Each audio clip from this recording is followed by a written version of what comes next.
Hello everyone. So, this week we have been talking about water rights.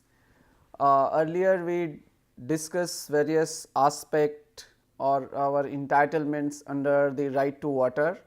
In the last class we have been talking about the right to sanitation. So, in this lecture we will be talking about what are the basic underlying principles behind human rights.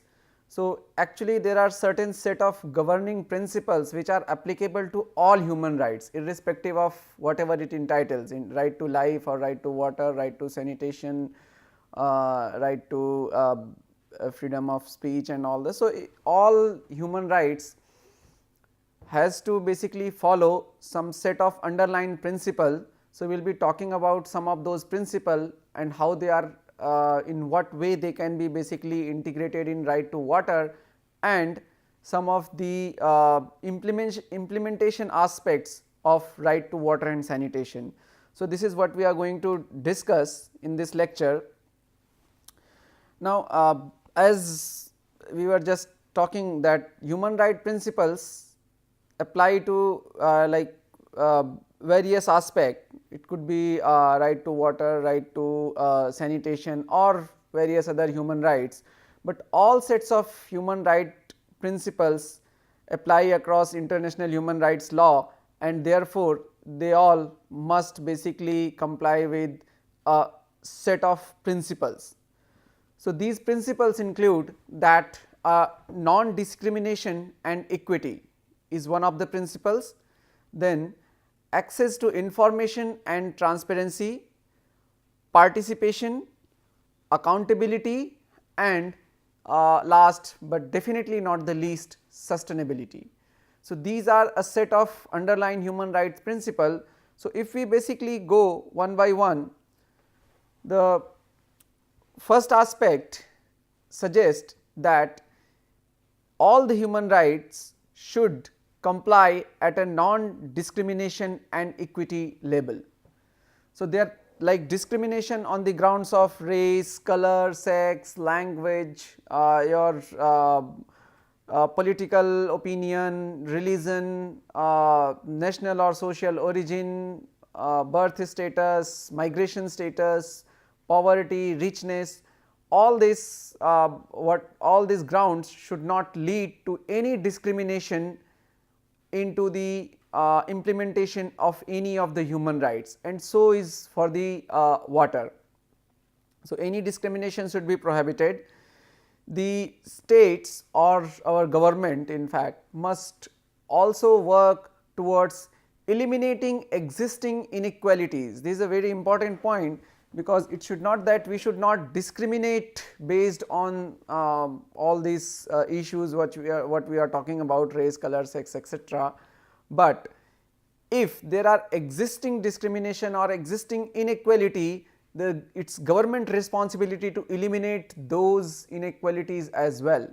Okay. So, which basically not only include the income groups, but also like the inequalities between rural and urban population. There is a great deal of inequality, particularly if we talk about in terms of water supply. We have been talking this in the previous lectures, that if you see the status of water supply and sanitation in urban or rural area, you will see a great deal of inequalities. Okay. In India, as per our Ministry of Urban Water and Sanitation, over 80% or urban population are fed with piped water supply, but we all know what is the status in the rural part of the country. So, all these urban rural inequality, gender disparity, so regional inequality, so all these should eventually be dealt with like a concept or principle of equality, and its basic responsibility of state, which is an integral concept under the implementation of human rights, all human rights including water as well. At few places the persons or groups would need more spatial attention, would require particular attention in realization of the rights to water and sanitation, because these set of people may actually be marginalized, okay, or they are more vulnerable towards the social and political crisis, okay, and that leads to the that takes these group of people into some sort of problem, and it's responsibility of state or government to put special attention onto these people. Some examples of such groups or such group of people could include people living in informal settlements, refugees, traveler communities, prisoners, various older people or person with disabilities, okay. Then some flood or drought affected people. So, they also, like people affected by the natural disasters, they need special attention. Sometime people with serious or chronic diseases, they need special type of care. So, all these are grounds on which some special attention may be given to these people in order to realization of their rights. So, that was one underlying principle which talked about the non-discrimination and equality. The other one talks about the access to information and transparency. Now, this actually is again a very important point in realization of the any right, because people should be informed first thing. So, if I am not informed about what are my rights, I will not be able to exercise it. A person who knows that he has a right to get clean and adequate amount of water for their daily needs at affordable cost will only have be able to raise an issue if he is not basically giving all these, if he is not gaining all these things from his elected government systems. So, information is a key thing in realization of the rights.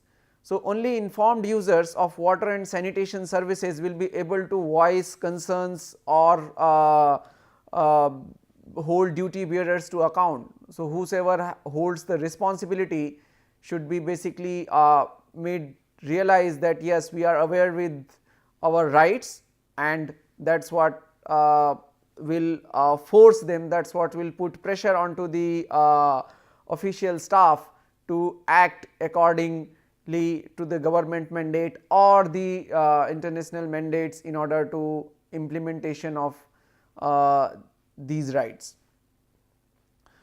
Now, how people will get information? They should get information. It is also the responsibility of state to ensure that its community or its people are actually getting transparent information about these rights. Okay. So, a state must make this information available about current and planned water and sanitation law, policies, programs, including sort of, for example, tariff systems, what are the rates, how what are the payment systems for water and sanitation services. All this information should be provided to the user also in a very transparent manner. Now, how this information could be provided? So, these days we have various platforms through which information can be dissipated. It should basically go on to radio or air into the television channels. These days we have lot of social media groups. So, these social networking platforms, this could be used for dissipation of information, but this may not be the sufficient, because all the community is not linked to some these advanced media channels in terms of television or your FM radios or various social networking groups. All of them are not linked with. So, the government must realize the need and should put this into some of the very basic ways of information dissipation. Okay. The basic newspapers, national channels which is accessible to everywhere, then your basic radio systems. So, all these things must basically be used as a medium to provide the information in a transparent manner. That is also a responsibility of state.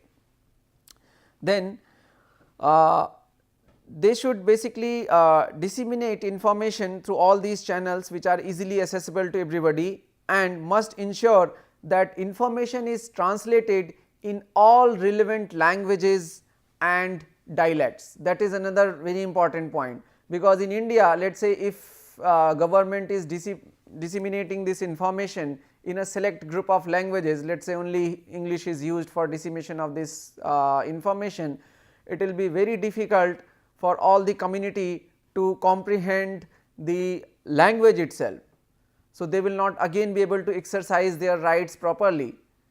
So, in order to make them aware, it is the responsibility of state to disseminate or to provide the information in all relevant languages. So, for example, if you want to, if state of West Bengal is willing to provide this information, they must use maybe Hindi, English as well as Bengali. In southern states, in a state of Karnataka, they must use Kannada. So, these kind of local languages and dialect also should be used in order to disseminating this information to this. Now, next principle is onto the participation. So, the participation ensures that one is aware with the steps being taken by the state or by the government in order to ensure its right. So, the human right to water and sanitation will be basically exercised in effective manner when people become part of all processes. So, involvement of various stakeholders is of very high relevance and very high importance in realization of the human rights, and particularly right to water and sanitation. So, the participation must be in active form, okay, and must be free from the political or other interventions and in a meaningful way. Okay. So, that should provide real opportunities to sort of involved in various decision making processes. So, the participation through participation, the community or the user group or representative from the community and user group should basically make their way in to a position where they can influence the policy decisions. So, it is ultimately the user who are going to use any of these facilities, whatever is being created into the name of water infrastructure and all that. So, because it is the ultimate effect goes on to the user, so they must have a say in what are their demands, what are their needs, and in what particular way they want these facilities. So, the policies should be made according to the demands or according to the opinion. It is not that the user can only govern how a policy is to be made, because he may not be aware with various other concerns involving the finance, involving the available technologies or the difficulties of implementation. A user may not be aware with all these. So, there are different institutions. Government may be able to set a in a better position to assign fund allocation. They may be in a better position to know that okay, how much funds can be allocated for this particular activity. A technologist will be in a better position to suggest which could be the most technologically feasible system for implementation of such and such program. So, there has to be a say from the technical side as well. However, the user also should have a say in saying what are their particular demands or what are their particular expectations from all these programs that are being laid out. So, they must involved in a way, they must participate in a way, so they should get an opportunity to influence the planning process.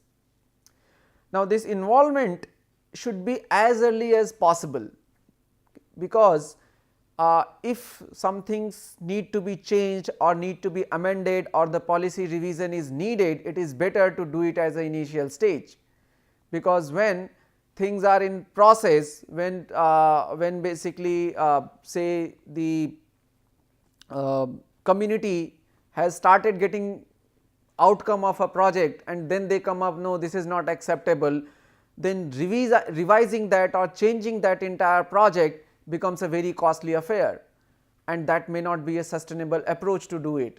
So, this participation or the participation from the end user or community should be as early as possible, so that they can put through their demand or their expectations at the beginning stage, and the policies or plans or infrastructure is developed according to keeping the view of the demand from the community. Okay. So, this any plan or decision making which sort of relates to the realization of right to the water and sanitation must be developed through this participation process and in a very transparent way. So, that is the third principle. Then comes the accountability. Now, that holding accountability is important in order to getting the job done. If the state or government or system does not hold anyone accountable for not properly implementing the rights to water or sanitation, then there is no it is not likely to have or see any improvement in the society. So, service provider and the government must be accountable to the users. If user is not getting adequate amount of water and sanitation services as is under the purview of the right to water and sanitation, so somebody has to take the responsibility, somebody has to take the accountability that it is a failure of either service provider or government or managerial staff, but at some end there is some sort of failure which is letting user not to get its not to get what is the entitlement under the right to water and sanitation. Further, those who feel that they are not getting the adequate due under these rights must have an access to independent review mechanism and even courts to have their complaints heard and resolved. That is a very underlying principle of accountability as well. If you hold someone accountable, so he must take the responsibility, and if I am not getting what is due, I may have an access to independent review mechanism, complaint mechanism, and would be basically able to go to the court and put somebody accountable that okay, because of this particular government or this person or this manager or this company, I am not getting what I should be getting under my right to water or sanitation act. There has to be a proper mechanism for establishing this like oversight and control between both public and private actors in water and sanitation provisions. So, one should be basically again figure out that due to whose oversight these issues or the problems are arising. Further, there needs to be a clear institutional mandate which sort of defines to build the accountability into the entire system. So, who under the entire system, who takes what role and who takes the accountability for what kind of process or intermediate actions of water and sanitation provisions. So, action taken or decision made under these mandates must be accountable and properly regulated. Of course, should be informed also, as we discussed earlier that transparency and information system is one of the basic needs or basic requirements of a human right human right practice systems. Then last is the sustainability. So, it must ensure that the service or facilities that is being provided or that is being put through should be sort of maintained in a sustainable way. So, whatsoever condition is being improved, that improvement should also be sustainable, that improvement should be maintained for over a period of time. It is not that okay, I because there is a, let us say, review panel is coming and I that is what happen actually in many of cases in various developing countries. In India, if a politician is visiting a city, you will see that city is cleaned up, roads are made nicely, all the patches are filled up, but again the maintenance goes off and you will see the similar or earlier status prevailing back in a couple of months time.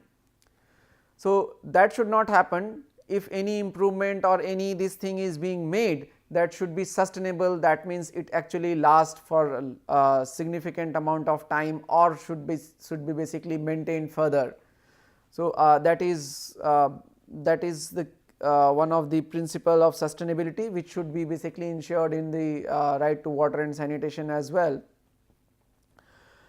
The water and sanitation services must be provided ensuring that it respects the environment. Respects the environment means, it does not mean that we, in order to provide a sanitation service to public, we provide the sewer lines and all that and take that sewer line and put it into some river.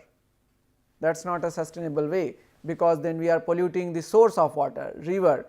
So, although the people are getting sanitation facilities, they are getting the sewer line, but what is eventually happening with that is not a sustainable practice. So, those kind of things should be avoided. The services must be available for present as well as future generation, which is important underlying principle of the sustainability. Okay. And the provisions that we are doing today should not affect the ability of future generation to realize their human rights to water and sanitation. So, sufficient investment should be made in operation and maintenance of the existing services, and so that we do not compromise on to the sustainability aspects under the implementation of human right. Now, we will talk about this concept of sustainability and what exactly sustainability is in our in the subsequent lectures. When we finish our discussion onto the water rights, we are going to talk in further detail onto these sustainability aspects. Now, if you see the implementation of right to water and sanitation, so as with any human right, the right to water and sanitation also imposes three type of obligations onto the government or state parties, what we call. So, that is the fulfill, respect and protect. Now, fulfill means government must adopt the necessary measures towards full realization of the right. So, they should basically ensure the fulfillment of the right. That is one aspect, by passing legislation, devising implementation program, allocating funds, monitoring their progress.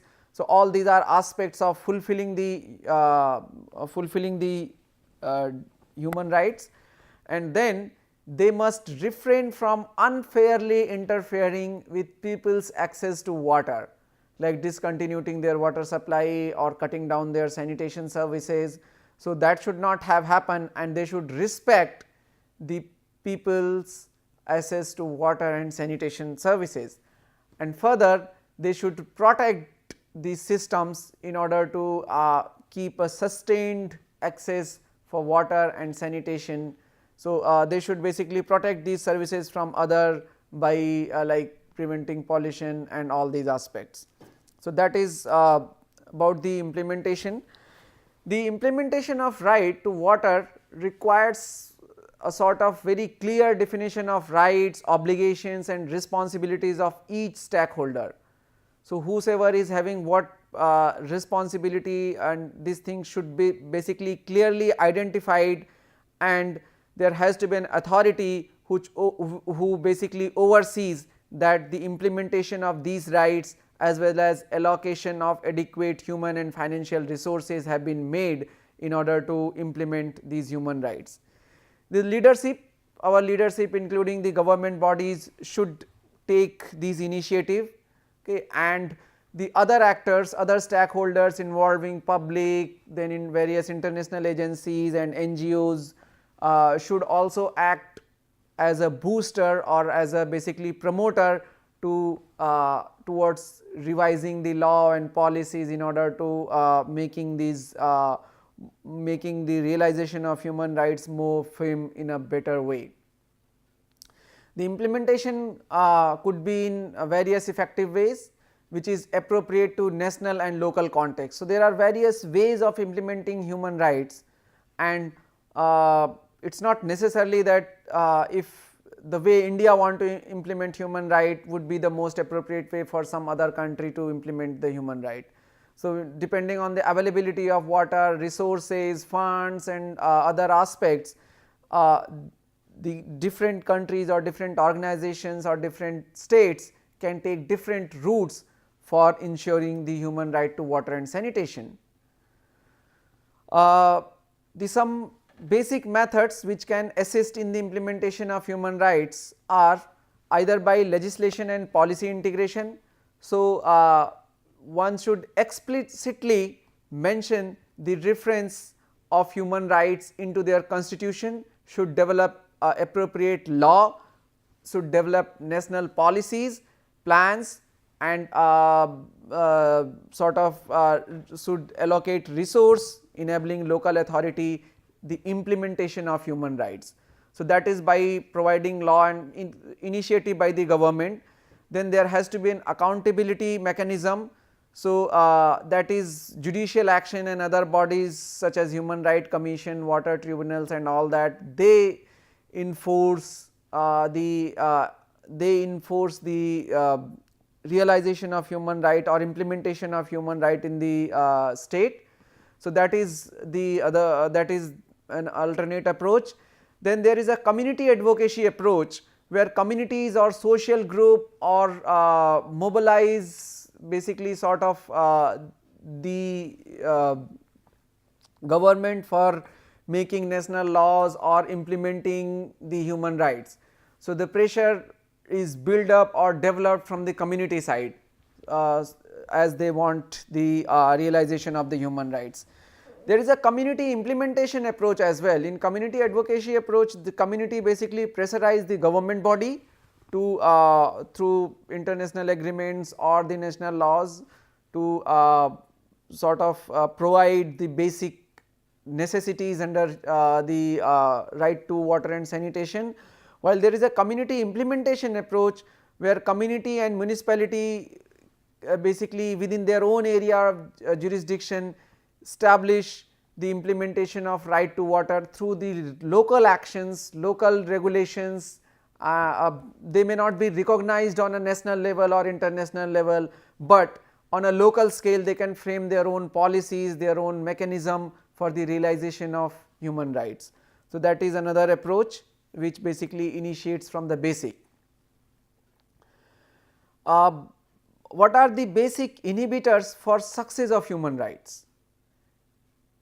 Because when we are talking about that human rights should incorporate like can be implemented in this way, there are certain inhibitors which sort of which are hurdles towards the realization of human rights, and one of the major one is that many individual and community are actually not aware that they have right, they have this human right to water and sanitation.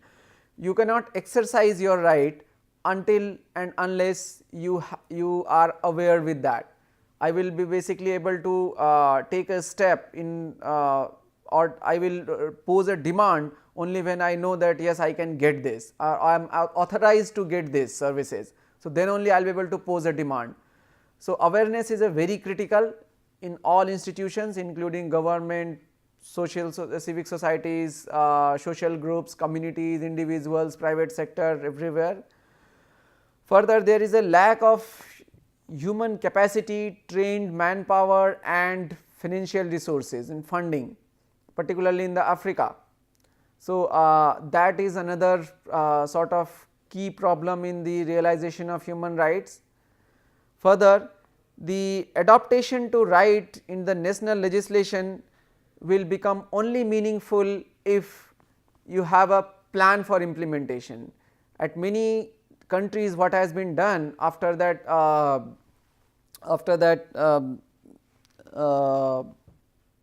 human right adaptation, that they have agreed to follow the human right, they have made some policies also in their document, but there is no clear set plan for implementation and funding, because when you tend to implement these things, you need some sort of funding as well. So, that is lacking, and that is one of the major challenges in realization of the human right. How will attain the success? The success can actually attain with several key factors. There has to be state monitoring to identify that who are in the most need of these things. So, they must identify that those who do not enjoy the right to water, because it is, in order to do any intervention, it is very essential to have a good knowledge of the situation. That is one of the key point that must be ensured.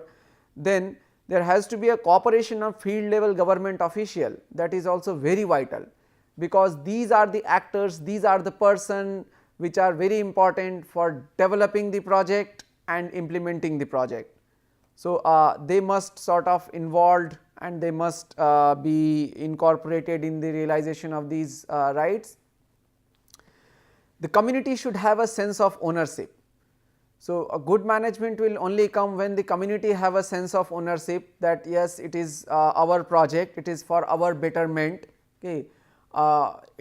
Although the state or government is managing, may be managing it, but it is for benefit of us, and we should basically protect and prevent this thing. So, that sense of ownership should be basically developed in the communities.